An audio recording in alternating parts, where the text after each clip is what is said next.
session that everybody in the room is like, yeah, bro.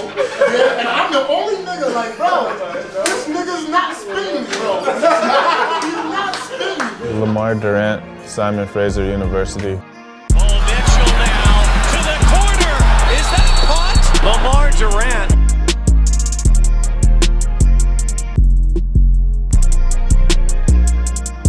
We're at Cizzolino's Fade Parlor, and this is No Filter. Now we can talk about the real shit. So, all the quarterbacks you played with, who's your favorite, and who's the best ball? And who was the worst? I know firsthand you played with Colin Kaepernick. Kaepernick's he's different because he can run and do everything. So he's just a versatile quarterback. So he's good with that. But then Bo Levi Mitchell in Calgary, he's the man. And Mike Riley that I got now, they both are elite. Like if you look at all their numbers and what they've done, they both are at the top of the top, and their work ethic shows. Like so You had the most thing on the ball. they both can throw that far, and they're both the truth. So I can't put one in front of the other. I can say that Whose Mike Riley stats are showed better? me more love. Okay. I appreciate that more. Shout out Mike Riley. Yeah, so Mike Riley's my guy right now. How long you been growing your hair, bro? It's been like a year and a bit. This is so long. My shit grows like, Whoa. yeah, like if I really stretch You it used to out. have a Lower conditioner here.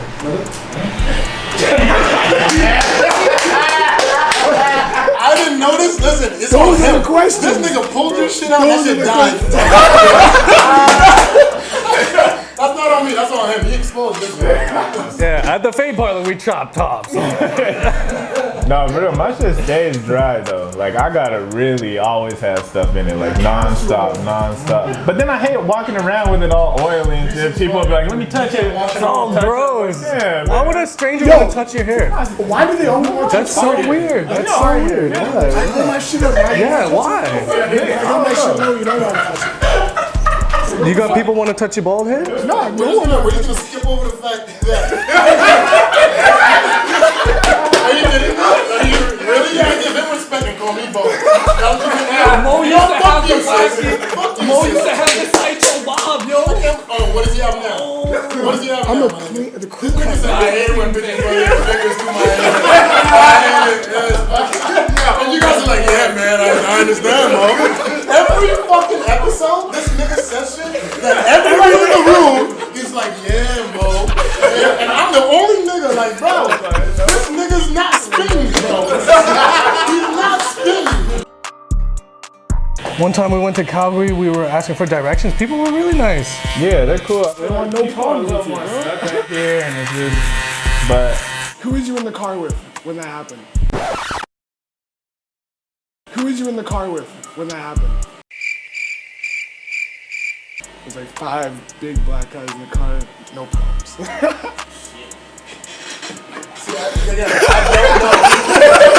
I didn't know where you were going. I was like, all right, I'm gonna sit this one out. look at him, he just gets straight up. All the university trips you had, where did you wish that you could have went? Because I know that you went, I heard firsthand that you went to Oregon, and you apparently went into the wrong meeting room. Yeah, so Oregon wanted me for safety. Went there, receiver, and I was the best receiver at the camp. I'm going crazy. Yeah. Like, doing all this, like everyone's coming up to me like, damn, you're doing all this. And then the coach comes up, like after I score a touchdown, he's like, yeah, you know how you have those ball skills? That would be perfect for defense. I'm like, how is this so perfect for defense, bro? Like, what? Just use me as a receiver. said, fuck that. Yeah, so I was like, okay, I'm good. They just want me for safety. So I kind of just kept that like in the back pocket, like, okay, I can You can play potentially safety do this if I you need want to. to, But yeah. then I went to Reno. I went to a camp there. They're like, okay, Kaepernick's gonna come here. He's gonna be throwing later. Just throw with him and we'll see if he likes you too. So I ran some routes with Kaepernick, and that's when I was in high school. So I was like, oh shit, this is crazy. I'm throwing Kaepernick right now. I'm going, and man, I remember the first pass he threw. That shit hurt my hand so bad. So bad, yeah. But I gotta act tough. I'm catching that shit like, okay, it's nothing. Catching all this stuff. Then Cap's like, yeah, we like this guy. That kind of reminds me of when I was in Nevada. Actually, one of my homies there, Rashard Matthews. He plays in the NFL right now. Yeah. He was at practice. He was mad at the head coach. They're going back and forth, and then he ended up catching like a jump ball. And in the end zone, it just spiked it and stared at the coach. And then the DB got mad, and DB kind of looked at him, and then like the whole team kind of started going back at it, like offense, defense. So like some random players are just trying to fight. Then the head coach is like, hold on. Little white coach, it's like, hold on, let him go. If they want to go, let him go.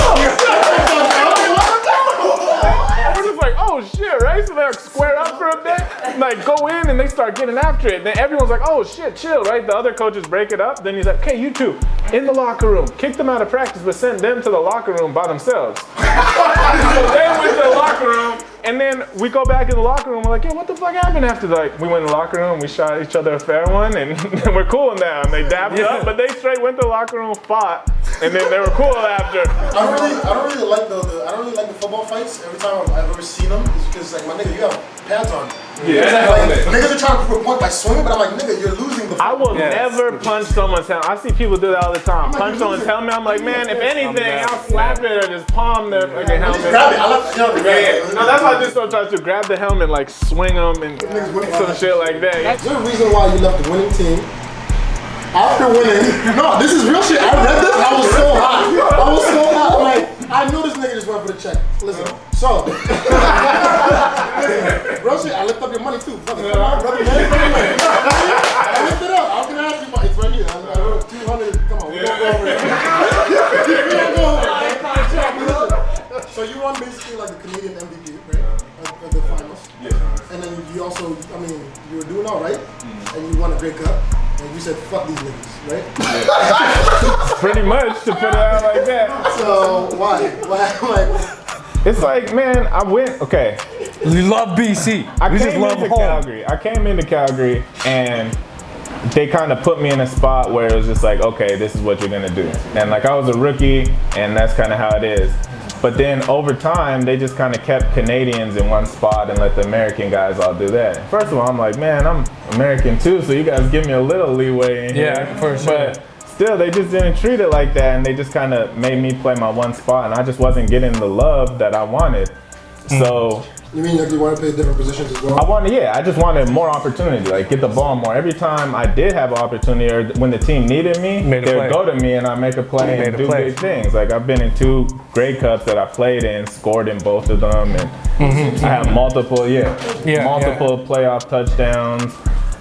So give me the ball. Yeah, like I was like, man, at this point, and the coaches knew that. They're always like, yeah, you deserve the ball more. We're trying to get it to you, and like it'd always be like the blame's being put on someone else. So at some point, I'm like, okay, I gotta move on from this. And then when I got offered the money that I wanted,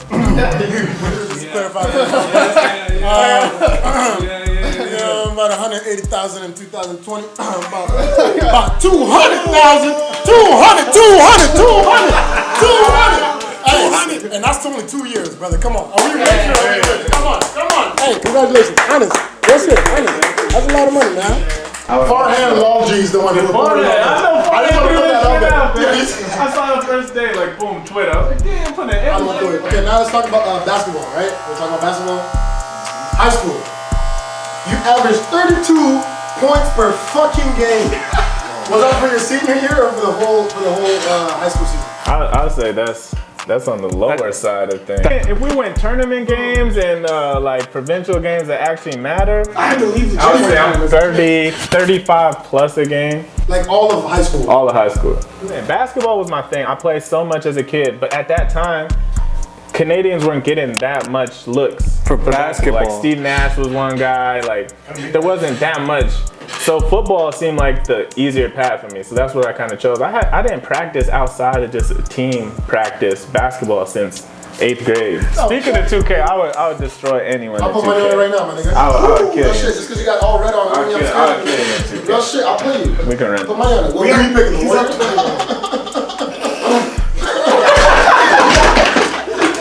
Who you picking? Who's your team, bitch? I'll run with whoever. I'll run with Portland, Dallas. How about this? UB, Hornets.